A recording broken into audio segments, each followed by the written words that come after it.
आज मु बनैबी healthy breakfast weight loss recipe.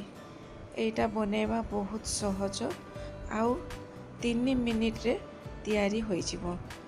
केवल आपण पाखे जदि फ्रूट्स थिबो, चिया सीड्स थिबो, मिल्क थिबो ताकू नेकी आपण माने वेट लॉस रेसिपी बनै परिबे आउ मॉर्निंग ब्रेकफास्ट रे मध्य खाई परिबे आउ वेट लॉस करि परिबे। तो हाय एवरीवन, नमस्ते, जय जगन्नाथ। केमिति अछंती समस्ते? आशा करुछि आपण माने सब खुशी रे थिबे, भलरे थिबे। एन्जॉय ईटिंग 559 को आपण मानकु बहुत बहुत स्वागत।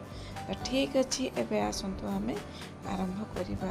वीडियो को प्रथम रु शेष जाए देखिबा पई आपण मानकु अनुरोध रहिला मझिरु जमा भी स्किप करिवे नाही। वीडियो जति भल लागिला लाइक शेयर सब्सक्राइब कर देबे। प्रथमे देखंतु मु चिया सीड्स को घंटे पूर्वर भिजेकी रखी देथिली। 2 चामच चिया सीड्स नेथिली, ताकू मु पानी रे भिजेकी रखी देथिली। एबे देखंतु मु से चिया सीड्स को गोटे बाउल रे दे देली। आपण माने चिया सीड्स 1 स्पून नेबे, मु एठी 2 जन को पई बनाउची। तापरे मो पाखरे सेव थिला, सेव को छोट छोट काटिकी रखिली। तापरे पिस्ता थिला, पिस्ता बादाम, आलमंड आउ काजू एगुड़िक सब पूर्वर मु काटिकी रखी देथिली। तापरे से गुड़िक सब चिया सीड सहित मिसई देली। तापरे मु मिश्री देली। एटा सूता वाला मिश्री अछि। आपण माने मिश्री जगार महू मध्य देई परिबे, चीनी मध्य देई परिबे। तापरे मु मिल्क पकेली, ठंडा मिल्क देकी भल भाबरे गुळै देली। गुळै देकी तापरे आपण माने टिके फ्रिज रो आधा घंटा रखी देबे। रखी सारला परे ताको ठंडा ठंडा आपण माने खाइबे, बहुत टेस्टी रहिबो। आउ देखंतु तापरे मु आंबो देई देली। आंबो को छोट छोट काटी देइथिली, से गुड़िक मध्य टिके ऊपर डेकोरेट पई देई देली।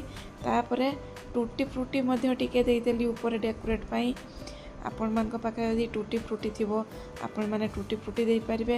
ऊपर डेकोरेट पई सब ड्राई फ्रूट्स को मु टिके टिके रखी थिली सजेबा पई, से गुड़िक मध्य देई देली। आपण पाखे जहाँ भी फ्रूट्स अवेलेबल थिबो, आपण माने सेही फ्रूट्स पकेकी चिया सीड सहित खाई परिबे। एमिति खाली मिल्क रे भी मध्य मिसेकी महू देकी खाई परिबे। तापरे मु टिके दालचीनी पाउडर पके देली। दालचीनी पाउडर पकेकी सबू को भल भाव मु मिसई देली। मिसई सारा पर देखंतु केते सुंदर कलर देखा जाउचु। आ टेस्ट भी बहुत परफेक्ट टेस्ट अछि। आपण माने जदि जणे खाउछंती ताले 1 स्पून चिया सीड्स नेबे। तो ठीक अछि, रहिली, नमस्ते, जय जगन्नाथ।